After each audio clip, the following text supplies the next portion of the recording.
2 years ago, outboards became a golden ticket. Record demand, 16-month waiting lists, dealers betting fortunes they did not have. Today, like new engines are piling up, selling for pennies on the dollar. But why has perfection become worthless?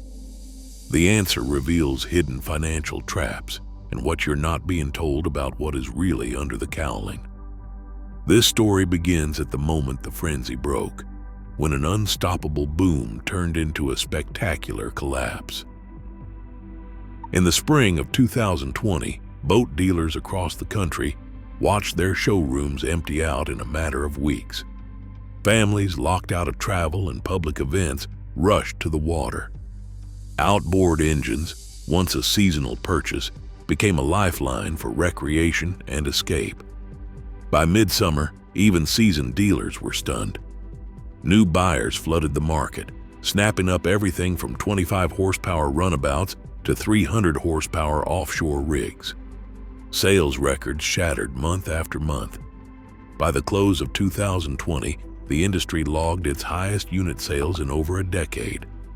But the surge did not stop there. As word spread about back orders and shortages, demand only intensified. Dealers placed orders for hundreds of engines at a time, hoping to keep up. Manufacturers responded by expanding production lines, hiring new shifts, and locking in supply contracts with parts vendors. Internal reports from major marine engine makers confirm that between mid-2021 and late 2022, capacity was ramped up at nearly every major plant. Some facilities doubled their output in a single year. The result was a pipeline loaded with engines. Lead times for new outboards stretched to 12, sometimes 18 months. Buyers signed contracts and waited, often through 2 entire boating seasons, for their motors to arrive. Invoices and order sheets from this era show engines back-ordered into late 2022, with dealers promising delivery dates they could barely guarantee. Behind the scenes, the scale of the inventory pipeline grew massive.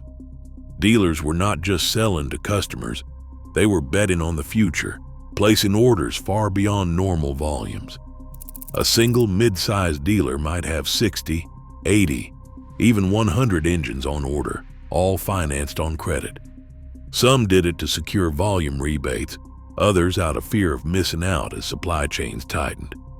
Sales reps from top manufacturers encouraged the rush, offering extra incentives for larger commitments. One recent buyer, who asked not to be named, described the frenzy. "I paid a deposit in July 2021. The dealer said it would be 6 months, maybe less. It took 14. By the time my engine arrived, there were 3 more just like it sitting in crates behind the shop." As the supply pipeline swelled, so did the risks. Engines ordered at the height of the boom would not arrive until the market had already begun to cool. The story of these engines, brand new, barely run, and now flooding the secondary market, begins with the choices made in those frantic months. The next wave would bring a different kind of pressure, the cost of holding so much inventory when demand suddenly faded. Dealers who rode the wave of pandemic demand faced a new reality as the tide turned.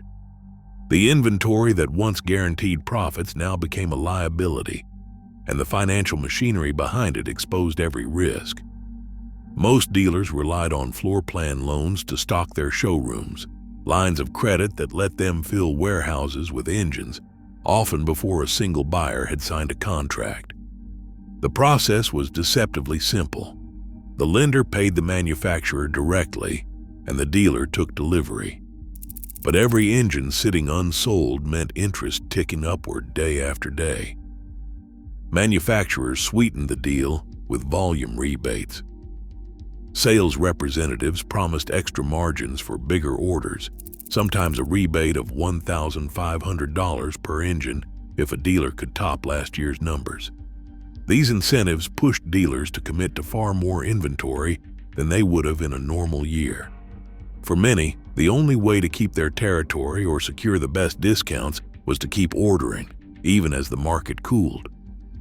Internal emails from major brands revealed pressure tactics minimum stocking requirements, threats to pull rebates, and reminders that exclusive rights depended on keeping inventory levels high. The math grew dangerous fast. Floor plan agreements often included a so-called free floor period, 90 or 180 days with no interest, subsidized by the manufacturer. After that, the meter started running. By late 2023, reference rates on these loans climbed above 10% per year. For a mid-sized dealer with $1 million in unsold engines, that meant over $8,000 in interest every month. On larger lots, carrying costs soared to $25,000 or more. Curtailments, mandatory partial repayments, kicked in after 3 months, forcing dealers to pay down 10% of the original loan for each unsold unit every 30 days. If a dealer couldn't keep up, the lender could accelerate the debt, demand full repayment, and start repossession proceedings. Some dealers tried to wait it out, hoping for a rebound. But as the glut deepened, lenders tightened the screws. In the fourth quarter of 2023, major floor plan banks shortened curtailment schedules and hiked rates, compounding the pressure. Paperwork from one coastal dealer shows curtailment notices arriving every month, each demanding thousands more in principal.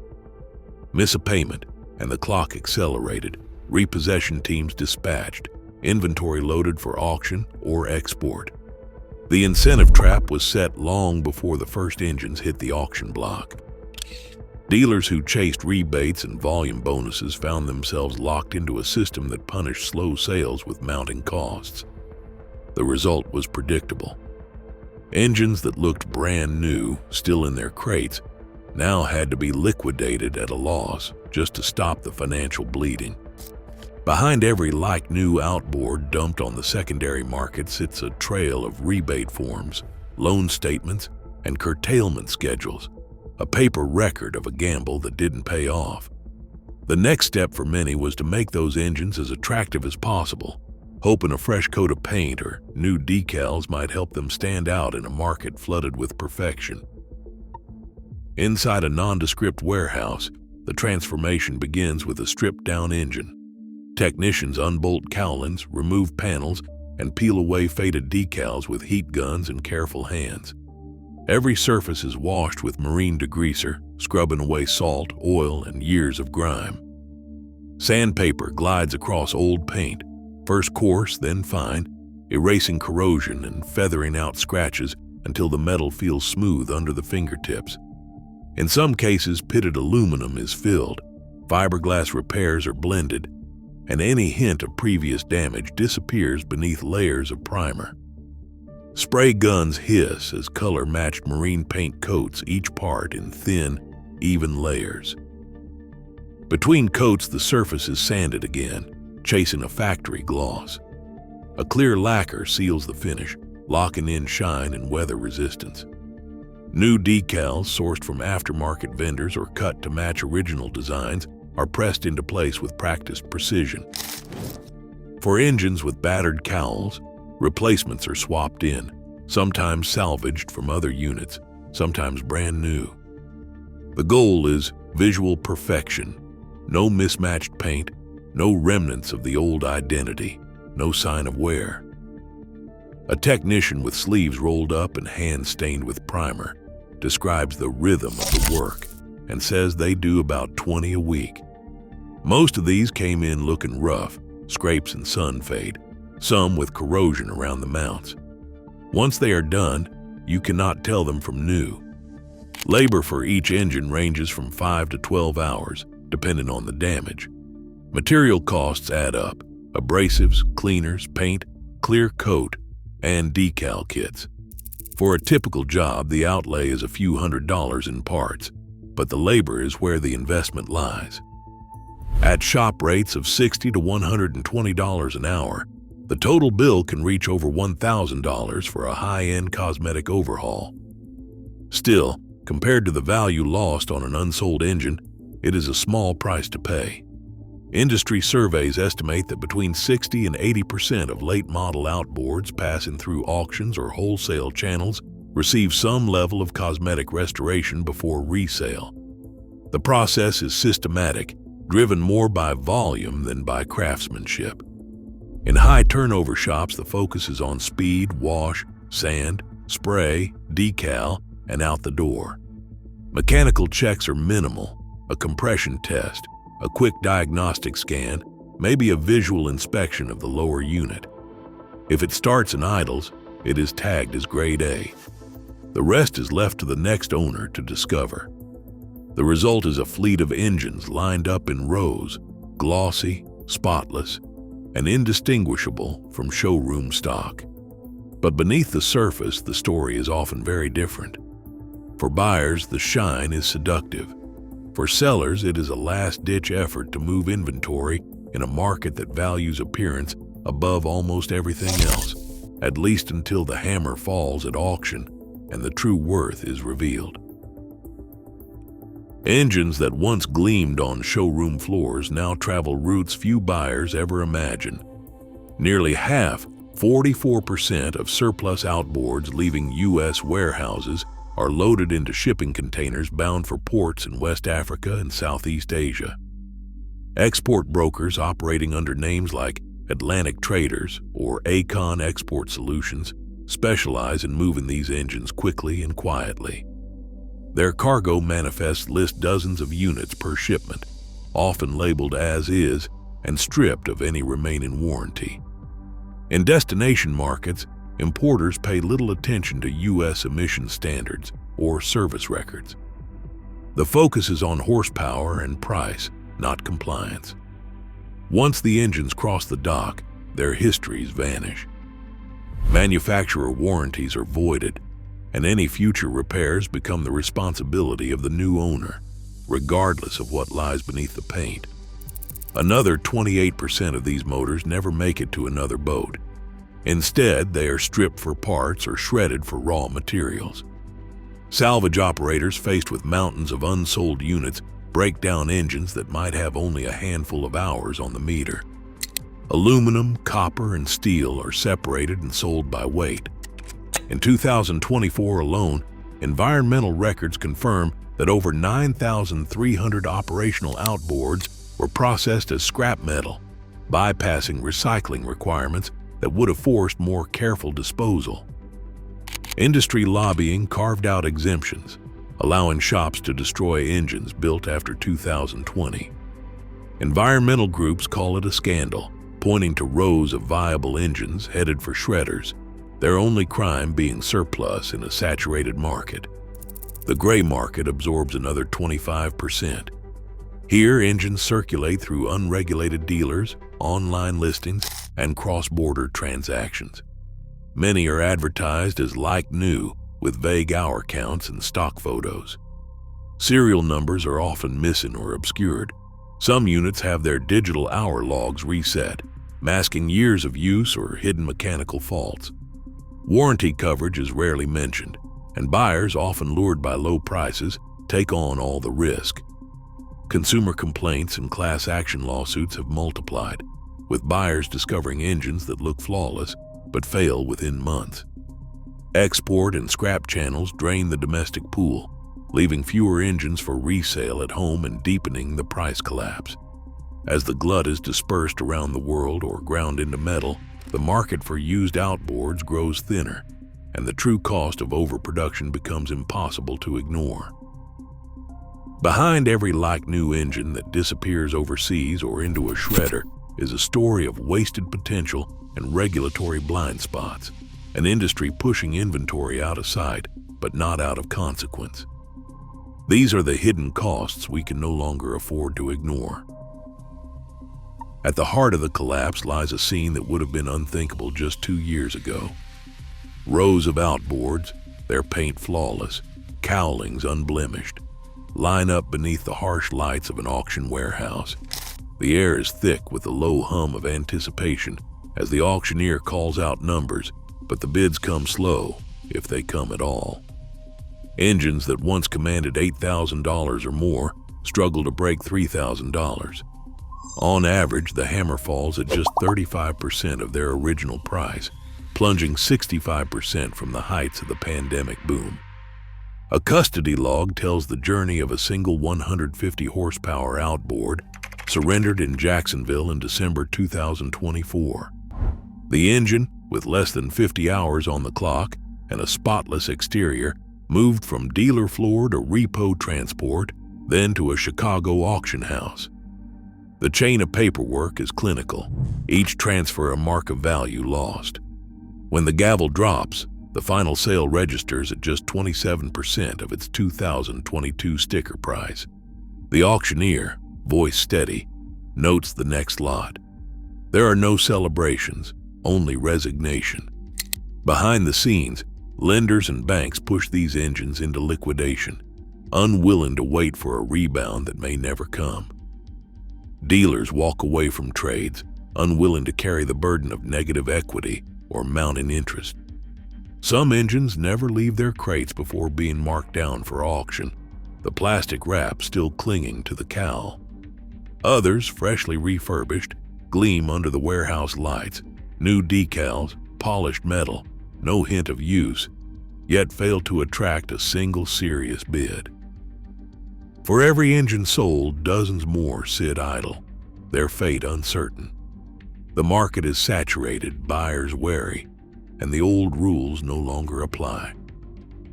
The auction floor has become a graveyard for perfection, a place where cosmetic restoration is powerless against the weight of oversupply and distrust.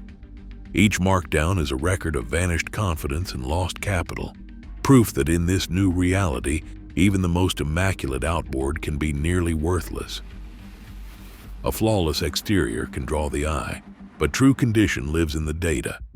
Every modern outboard relies on an engine control unit, or ECU, silently logging each second of operation. While a fresh coat of paint and new decals can erase years from an engine's appearance, the ECU keeps a permanent record of events that no polish can hide. Overheating episodes, voltage drops, corrosion alerts, and even the number of times the engine has been run at full throttle are all stored deep inside the electronics. In the current market, where hour meters are sometimes reset and service stickers swapped, this digital trail is the only reliable truth. A buyer scanning auction listings or scrolling through dealer sites often sees the same words like new, low hours, grade A. But these labels mean little without evidence. One outboard, spotless on the outside, might have a hidden log of repeated overheating, each event quietly recorded by the ECU, invisible to the naked eye.